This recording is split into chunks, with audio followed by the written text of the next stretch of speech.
the story especially illustrates how the sages, how the rishis, the Brahmins, the kings, and all the people of the Vedic civilization were trying to gear the society to be compassionate and to eventually have the moral status to become proper human beings. In other words, to have the human dharma of attaining freedom. And the sages set up the society inside and outside so that the people would be able to achieve this liberation. The story illustrates that there's a strong point on being compassionate, of course to human beings, but even to animals, to not create any extra suffering, and to eventually get to the point of complete freedom from killing at all. So, we have to understand that the course of the Vedic civilization has 4 main ages. And those ages started from the beginning of creation and have come all the way to this point.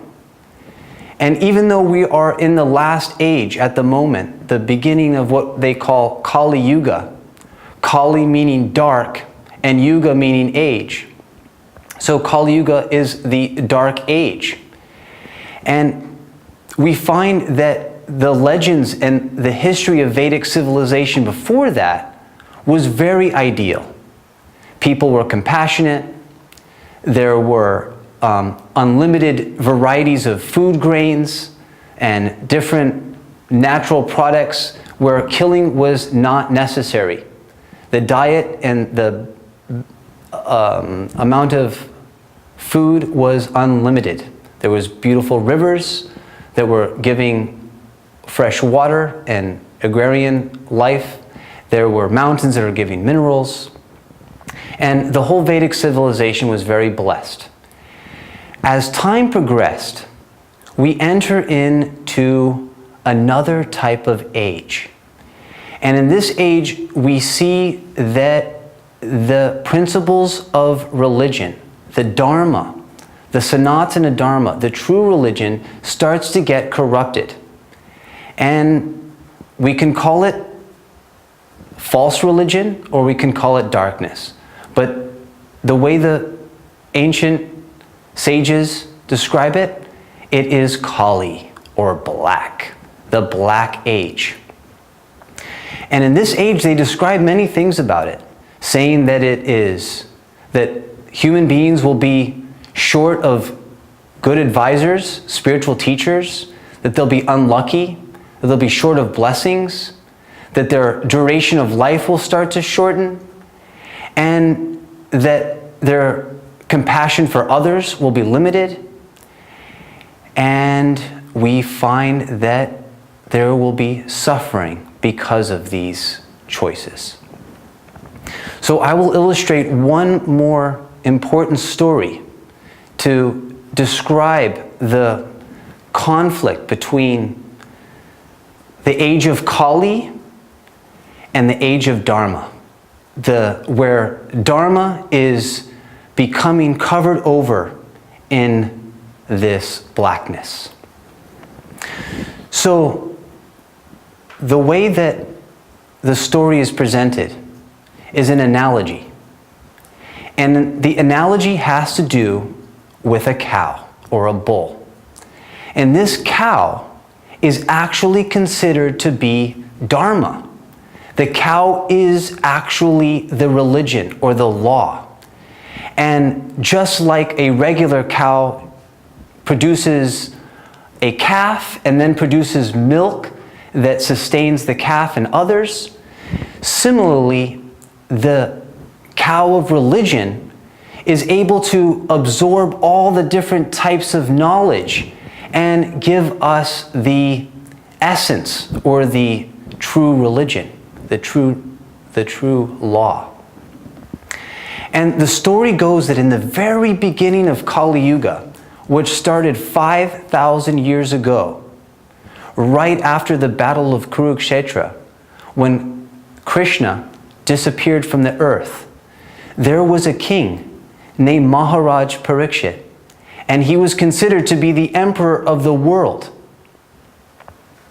At that time, he was very powerful, and he was going through the land, making sure that he was taking care of the people, making sure that all the laws were being followed. As he comes closer, he sees a cow standing on one leg, and he sees this dark personification, who is Kali himself, is there sawing at the last leg of the cow. When Parikshit Maharaj appears, he is supposed to be the upholder of Dharma. He inherited his kingdom from his father, who was a great royal Kshatriya, who followed the orders of the Brahmanas, and who had an ideal kingdom, where the principles of religion, where no one could be hurt without the order of the king.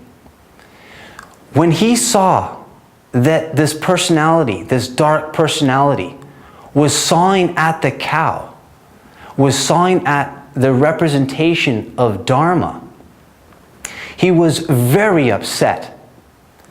And he went to the cow, and he looked at the cow, and he started to talk with the cow. And he was very upset. And he spoke to the cow saying, "Who has done this to you? Who has hurt your legs? Who is cutting at your last leg?" The cow started to speak and says, "I am the representation of Dharma. I am the representation of Vedic culture.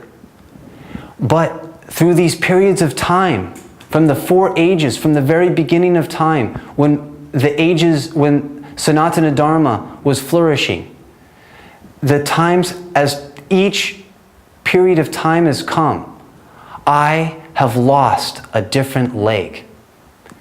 And now I am at the point where I only have one leg that I'm on. That leg represents truthfulness.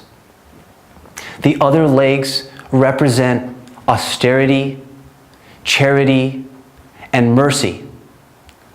And in this age, the beginning of this age, this person, Kali, the personification of this age, is trying to completely blot out all religion. So, Parikshit Maharaj turns to the personality of Kali and says, "Who are you?" And Kali says, "I am the Lord of this age. I am the personification of lust, anger, and delusion. And my job is to completely cover all of the true Dharma." Parikshit Maharaj is very concerned. And he is getting to the point where he has to decide, how can I solve this problem? As a ruler, he has to protect all living beings. It's the code of Vedic culture. All living beings are under his protection. And when he sees somebody that is breaking the rules, then he must chastise them. As he is ready to chastise this personality of Kali, all of a sudden, Kali Maharaj, the dark king, the dark great king, Mahar meaning great and Raja meaning king, immediately bows down to Parikshit Maharaj and begs for forgiveness and says, "Please allow me somewhere to reside." Parikshit Maharaj is thinking, it's like, if you come into my kingdom, if you come into this land, you are going to create destruction. You are going to create irreligion.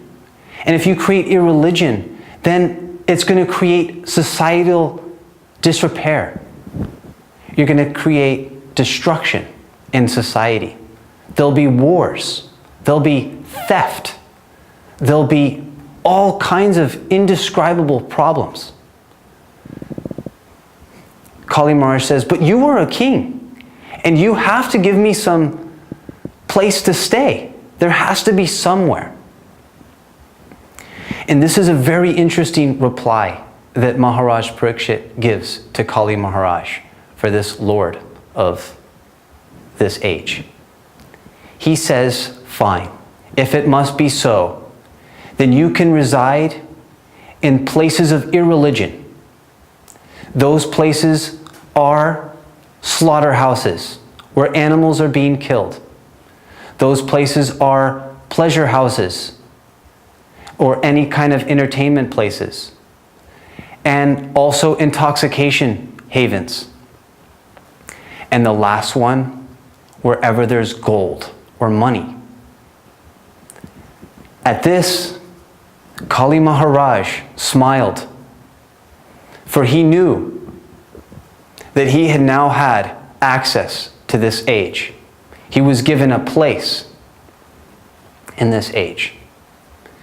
And immediately, unfortunately, because the king himself was wearing a gold crown, Kali Maharaj was able to enter there as well. The story goes on, but the points are very important.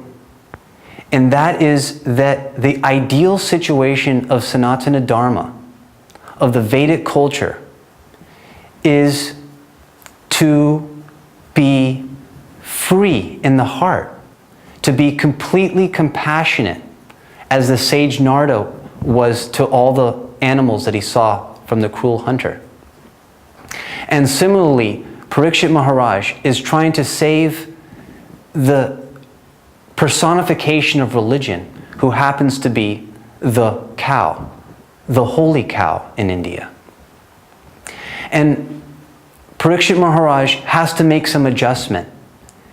And he's hoping that all of the people in Vedic culture will know to steer away